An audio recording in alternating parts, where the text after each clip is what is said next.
আসসালামু আলাইকুম, কেমন আছেন সবাই? আশা করি আপনারা সবাই ভালো আছেন। আমিও ভালো আছি আলহামদুলিল্লাহ। আজকে আপনাদেরকে দেখাবো যে আমার খালাতো বোনের হাতে পাস্তা।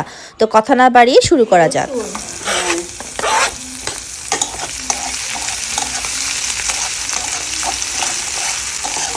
পেঁয়াজ আর রসুন ভালো করে ভেজে নেবেন।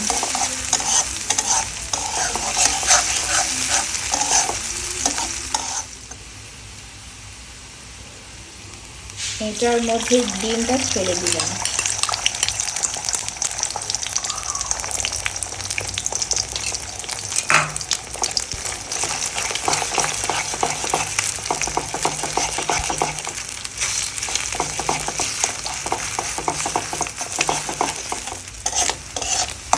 এরকম করে ভাজা ভাজা করে নিতে হবে ডিমটা। তারপর এর মধ্যে পাস্তার যে মশলাটা ছিল সেটা দিয়ে দিতে হবে।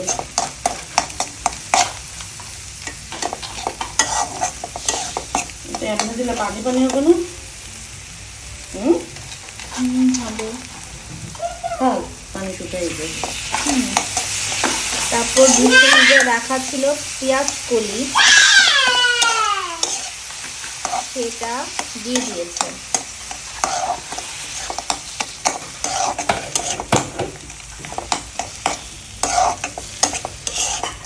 ওয়েস্টার সস, সোয়া সস নিয়েছে? হ্যাঁ আছে ভালো। এর মধ্যে দিয়ে দিয়েছে 1 চামচ ওয়েস্টার সস।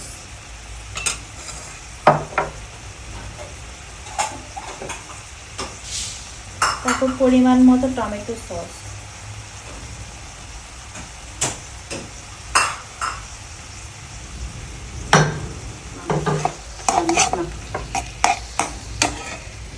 এর মধ্যে দিয়ে দিয়েছে পরিমাণ মতো ফিশ সস।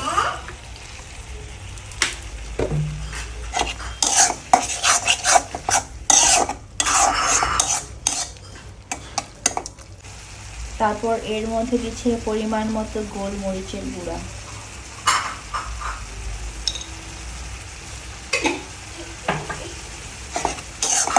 বলে আপনার ছেলে কাঁচামরিচ নিতে পারেন। আমি বলতে পারবো না। হ্যাঁ, এখানে চাইলে আপনারা কাঁচামরিচও দিয়ে দিতে পারেন। যারা ঝাল বেশি খান তারা ঝাল বেশি দিয়ে খেতে পারেন, আর যারা ঝাল একদমই খান না তারা ঝাল একদমই স্কিপ করবেন। এখন এর মধ্যে সিদ্ধ করা পাস্তাটা ঢেলে দিয়েছে। এখন ভালো করে নাড়াচাড়া দিয়ে নিতে হবে।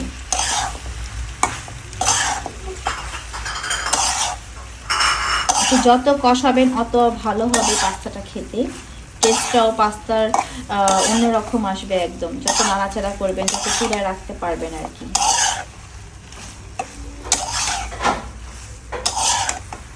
হয়ে গেলে আপনাদেরকে পুরোটা দেখানো হবে।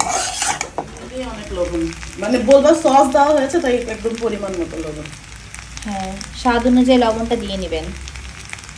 অনেক টাইপের সস ইউজ করা হয়েছে তো তাই ওরকম লবণটা দেওয়া হয় নাই। আমাদের এখানে একটুখানি প্রয়োজন, তাই আমরা অল্পই লবণ দিয়ে নিয়েছি।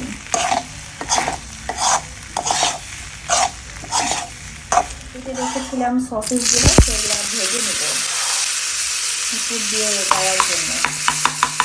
আপনারা চাইলে এখানে অনেক কিছু দিতে পারেন। চাইলে চিকেন ইউজ করতে পারেন, নাগেটস ইউজ করতে পারেন, আপনাদের খুশি। আবার চাইলে কিছু না ইউজ করতে পারেন। আমি ভেজে নিব সসেসগুলো। সসেস ভাজা হয়ে গিয়েছে, এখন আমাদের পাস্তার উপর এগুলোকে ছিটিয়ে দিব।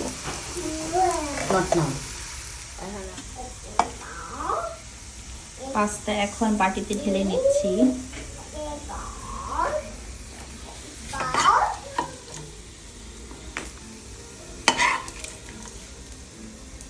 তারপর এর উপর সসেস দিয়ে দিচ্ছি।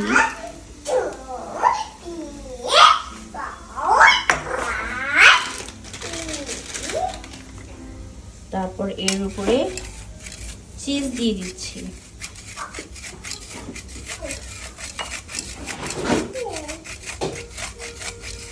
চিজ দিলে পাস্তাটা খেতে অনেক মজা লাগে। আপনারা চাইলে এখানে চিজ ইউজও করতে পারেন, নাও করতে পারেন, এটা আপনাদের ইচ্ছা। তারপর এর উপর আবার পাস্তা দিয়ে দিচ্ছি।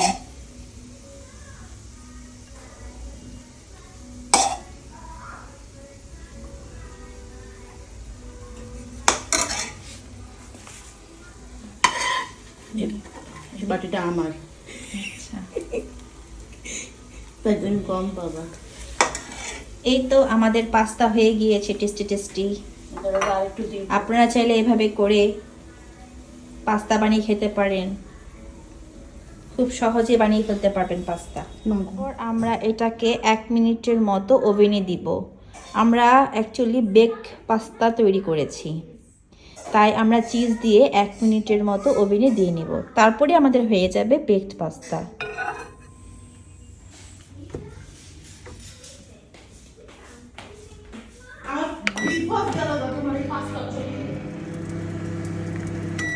এই তো আমাদের হয়ে গিয়েছে বেকড পাস্তা।